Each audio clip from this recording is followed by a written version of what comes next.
কামনার্থে এই হরিনাম সংকীর্তন ও রাধা গোবিন্দের অপ্রাকৃত লীলা কীর্তনের আয়োজন করা হয়েছে। আজকে যেখানে কীর্তন হচ্ছে এটা শুধু কমিটির বাবাদের মঙ্গলের জন্য নয়, এই এলাকাবাসীর এই গ্রামবাসীর মঙ্গলের জন্য নয়, এটা বিশ্বের শান্তির মঙ্গল কামনার্থে। আবার যে জায়গায় লেখা থেকে মানব কল্যাণার্থে, সেই কথার অর্থ কি? যে মানব জাতির মঙ্গল কামনার্থে এই হরিনাম সংকীর্তন ও রাধা গোবিন্দের অপ্রাকৃত লীলা কীর্তনের আয়োজন করা হয়েছে। বাবা রাধারানী বললে এই কীর্তনগুলো শুধু ধর্ম অনুষ্ঠানের জন্য নয়, এই সাউন্ডটা একটু হলে কমায় দেন, ওভার হয়ে গেছে, নয়েজ করতেছে, মনোরঞ্জনের জন্য নয়, এই কীর্তনটা শুধু ধর্ম অনুষ্ঠানের জন্য নয়, এই কীর্তনটা শুধু চিন্তা রঞ্জনের জন্য নয়। বাবা রাধারানী বললেন এই কীর্তনটি হল আমাদের ভজন পথে চলার বিশেষ একটি উপদেশ। সবাই জানি করিকদন, এটা যত মাজবেন তত চকচক।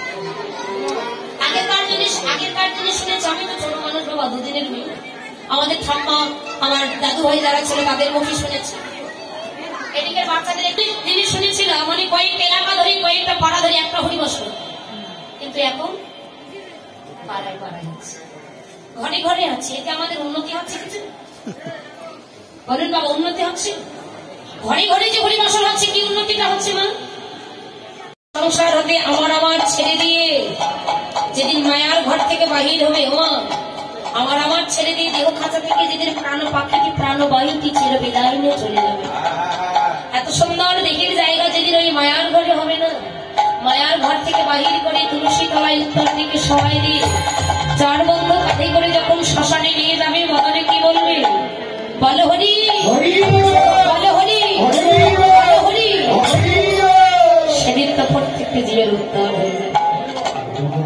তাই আজকে শুধু ভগবান শ্রীকৃষ্ণ উত্তর গোষ্ঠ নয়, এটি আমাদের প্রতি প্রত্যেকের জীবনেই ঘটবে। কত মানুষ মরছে, কত মানুষ মরবে, আর কত মানুষ মরবে। মানুষ মরণশীল, জন্ম হলে তাকে মরতেই হবে, দুদিন আগে আর দুদিন পরে।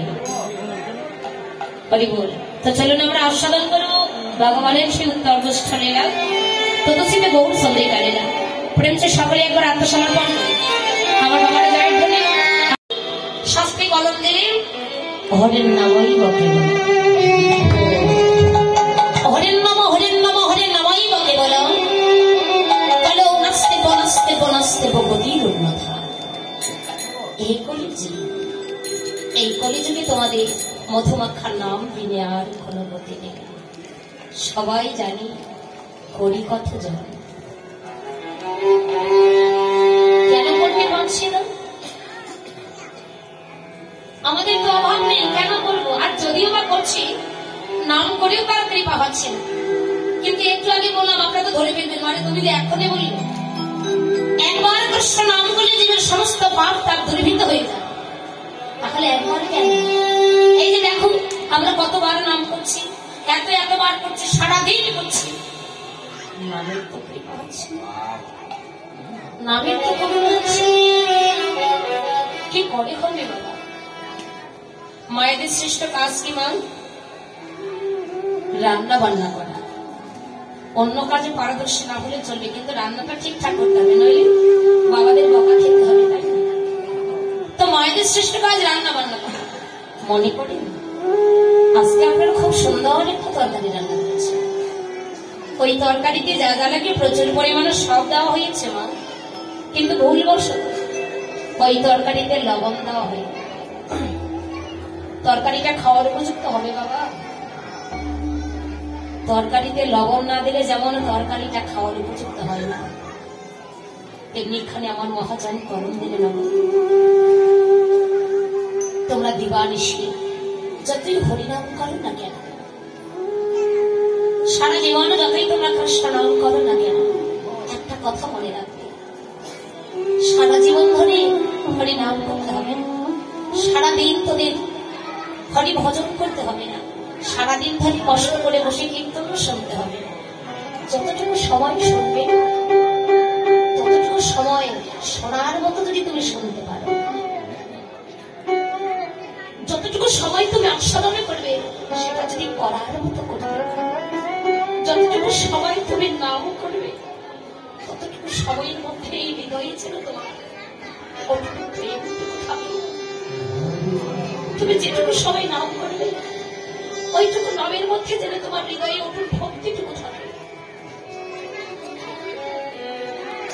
হৃদয়ে যদি অটুট প্রেম থাকে, ভক্তি থাকে, আর প্রেমের সহিত ভক্তির সহিত যদি তার নাম করা যায় বাবা, দেখবে সে যতই ভাষা হোক না কেন, সে যতই শক্ত হোক না কেন, সে যতই কঠিন হোক না কেন, চিত্ত নিবেশ করে এক মনে এক চিত্তে প্রেমের দ্বারা ভক্তির সহিত যদি তুমি নাম করিতে পারো, তোমার অন্তর কাঁদবে, প্রাণ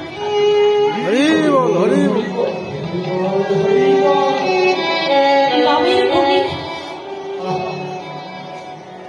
যদি কোনো ভক্তের অন্তরে কাঁদে, প্রাণে কাঁদে,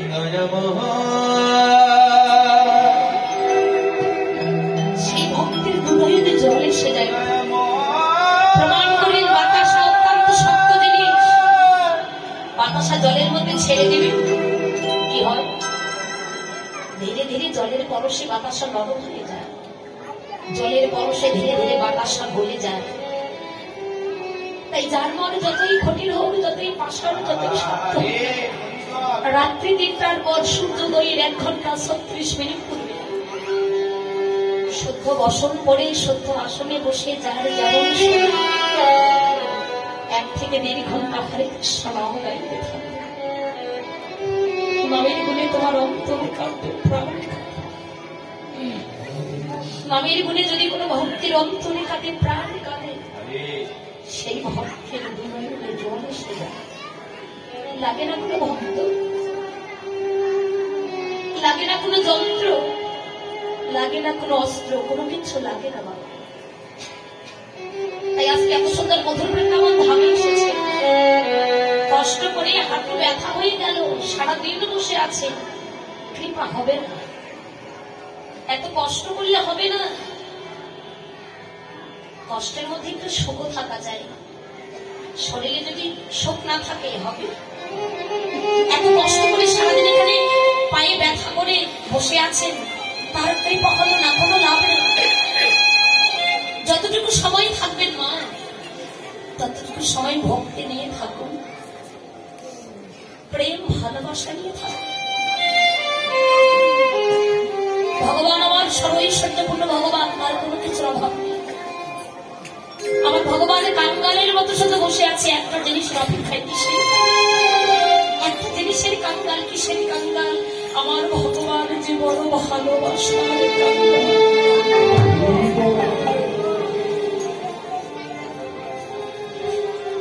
জগতে যে বড় ভালোবাসা দিয়ে রাখতে পারে,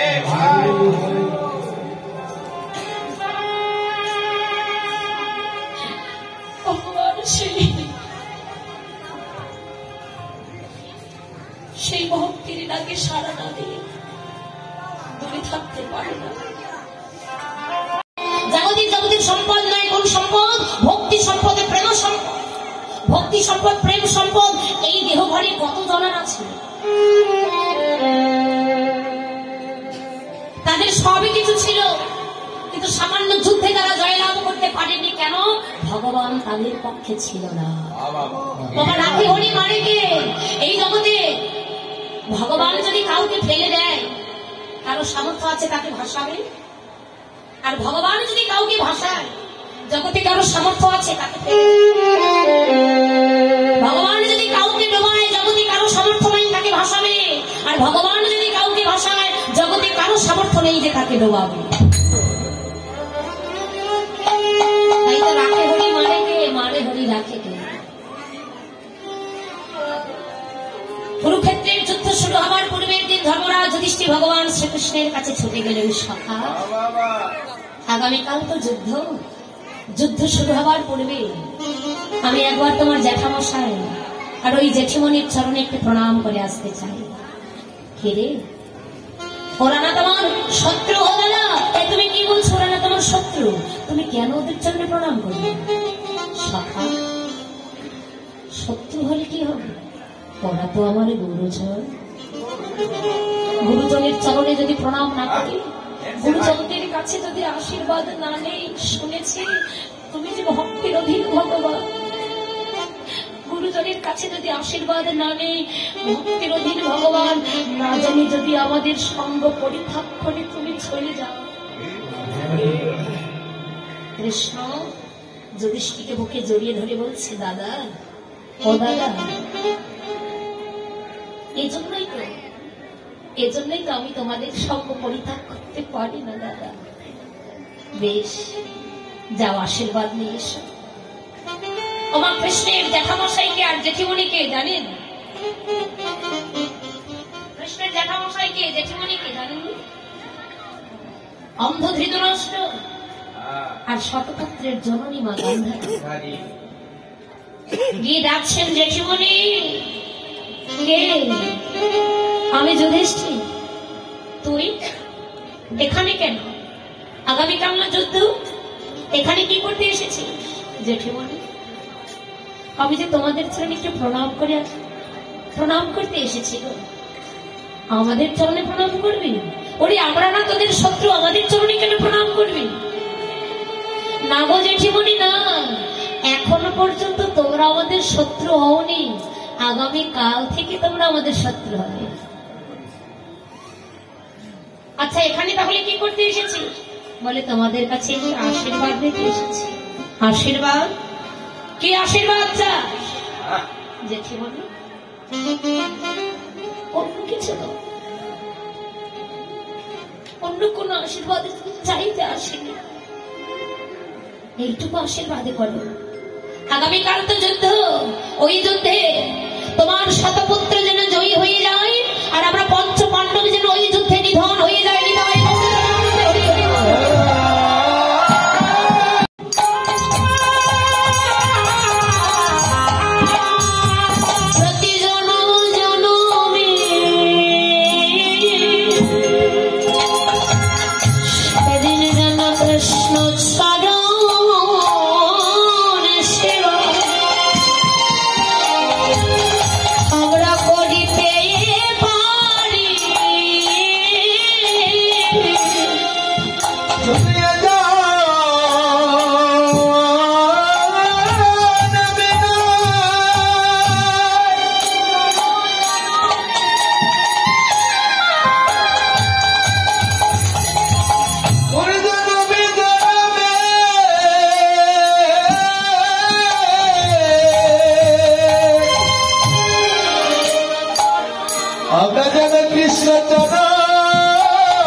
ধন সম্পদ চাই না, জাগতিক ধন সম্পদ কি করবো বলো?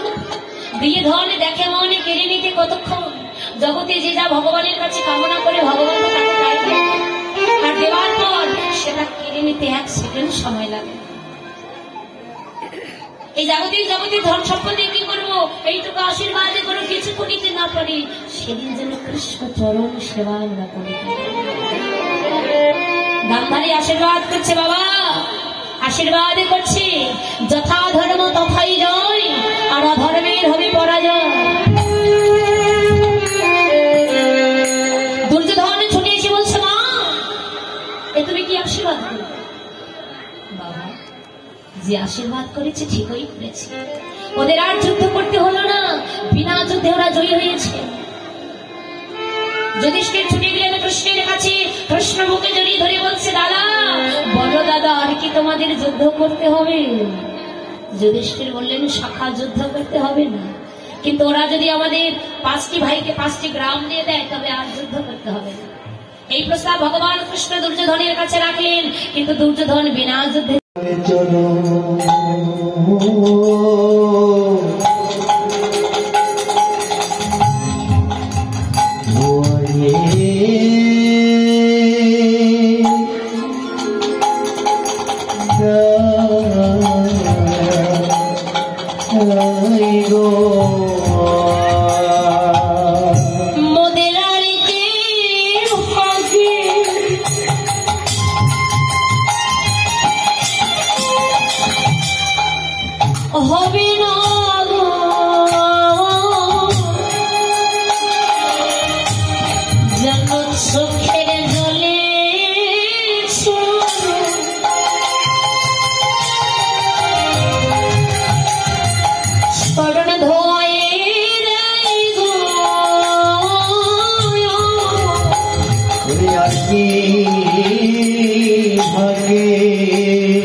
যেন চক্রে জলে চড়া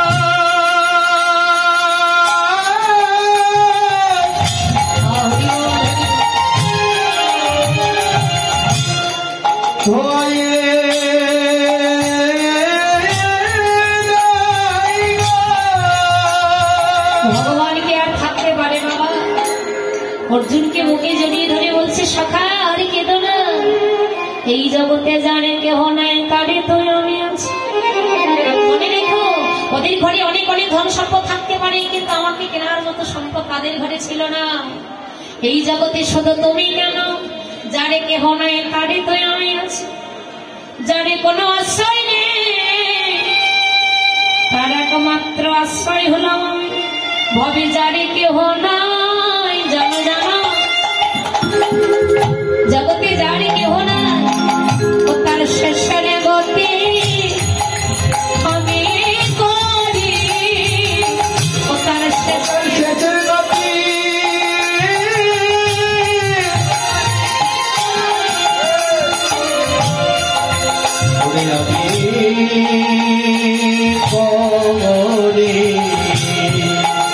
যদি ধরে ভগেতে দুপটা নয়ন বাড়ি ও তার শেষের গতি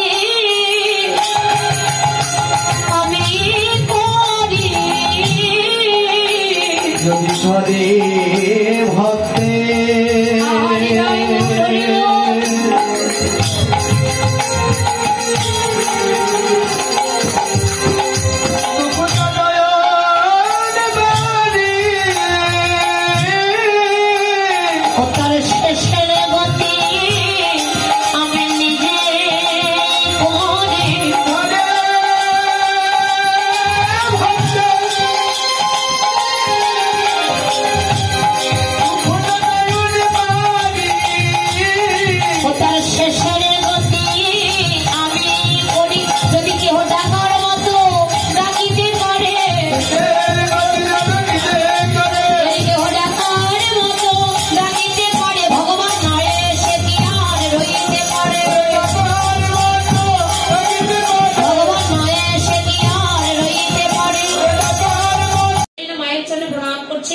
সর্বাঙ্গে দেখতে পেলে ধনে মাখা হৃদয়কে রাখতে বলছে হৃদয় কেন সর্বাঙ্গে।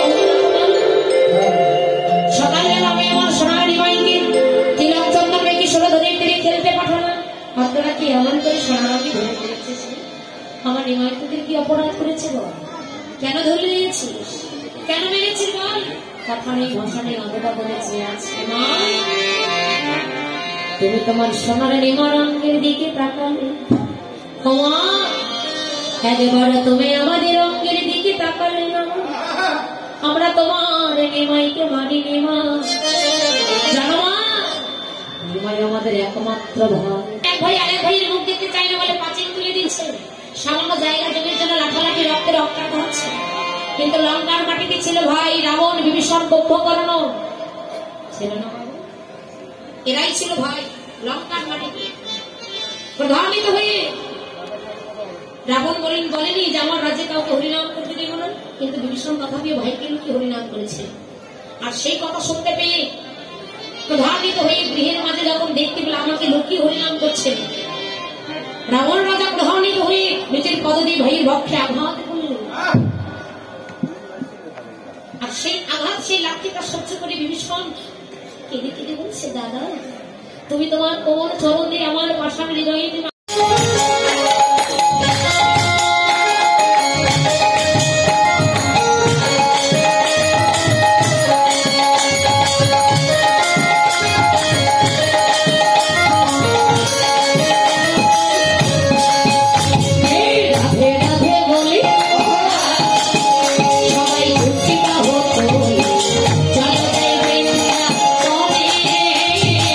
চলো যাই বৃন্দা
কেন যে জনমদুঃখী মায়ের জন্য পৃথিবীর আলো দেখতে পেলাম, যে পিতার জন্য জগতে এলাম, যে মা 10 মাস 10 দিন গর্ভে রেখে প্রসবের জ্বালা যন্ত্রণা সহ্য করে কত কষ্ট করে আমাদের জন্ম দিলেন, খেয়ে না খেয়ে মানুষের মতো মানুষ করলেন।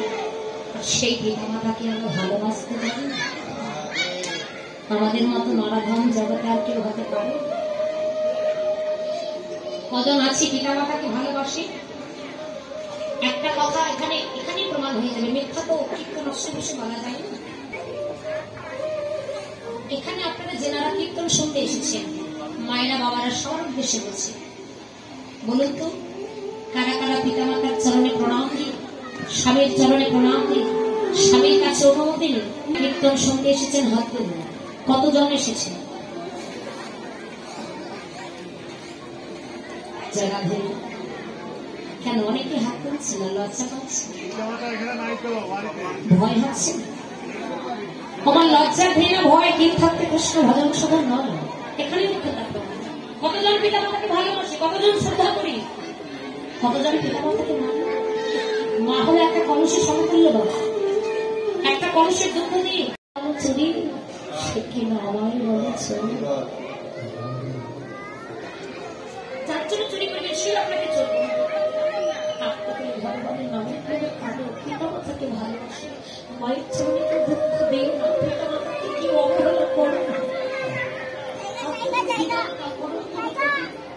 পিতা মাতার মনে কষ্ট দিয়ে জীবনে কোনো কাজে সফলতা অর্জন করা যায় না।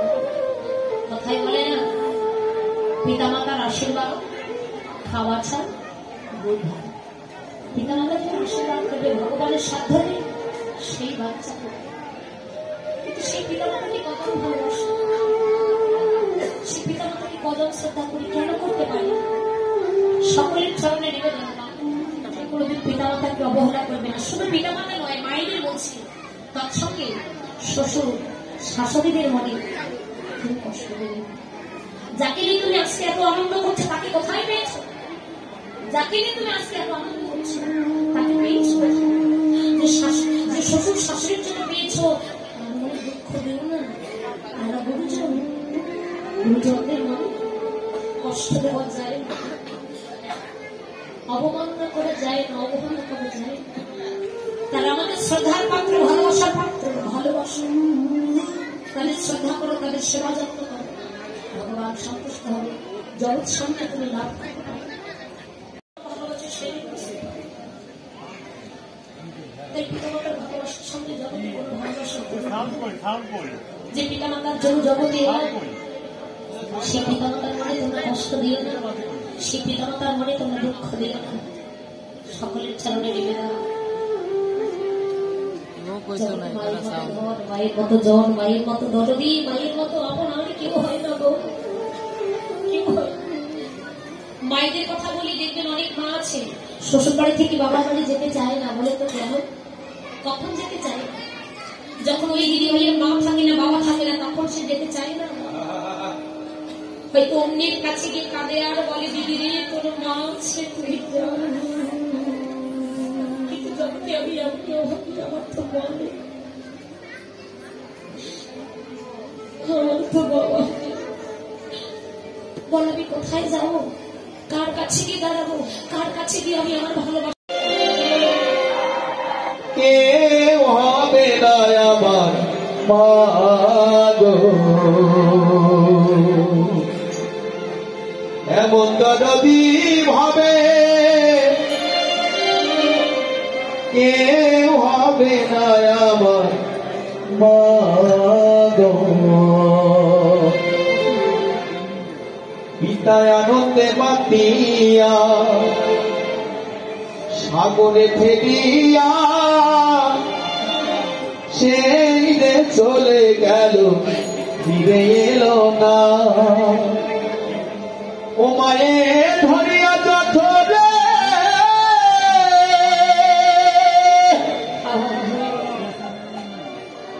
ও মায়ে ধরিয়া যথরে কত কষ্ট করে, 10 মাস 10 দিন পরে পেল বেদনা। এমন দরদি ভাবে আমার মা। তাই মায়ের ভালোবাসা, মা যে ভালোবাসার তুলনা হয়। তাই বলে না, শ্রীরাম আর খেলা ভালো লাগে না, চল ঘরে ফিরে যাবো, আমার মায়ের জন্য আমার প্রাণ আছে। শ্রীরাম বলেন, কানাই বেশ যাবি, কিন্তু যে ধেনুর পালকে একত্রে করে বলছে